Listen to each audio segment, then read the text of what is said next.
Sudarlun Himpunan Rias Pengantin Indonesia atau HARPI Melati Aceh Selasa menggelar lomba rias pengantin di sebuah kafe di bilangan Pangu, Banda Aceh. Lomba bertema make up dan hijab atau gaun bridal diikuti oleh 25 peserta dari seluruh Aceh.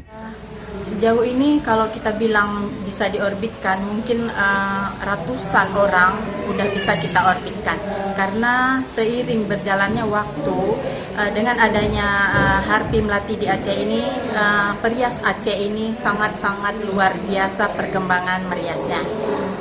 Target kita adalah yang pertama mempererat tali silaturahmi antara sesama pria seluruh Aceh. Yang kedua, kita juga meningkatkan kualitas make up terutamanya atau membuat lebih berkualitas pengantin tradisional Aceh kita. Kepada juara 1 nantinya akan difasilitasi untuk lomba serupa tingkat nasional di Jakarta pada 12 September mendatang. Pihak HARPI Melati Aceh gembira karena peminat lomba tahun ini lebih banyak dari tahun lalu.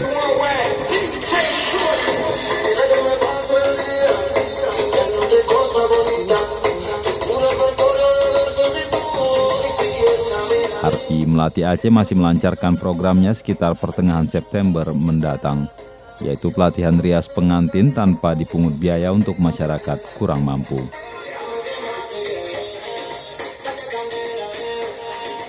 Dari Banda Aceh, Nani HS, Serambion TV.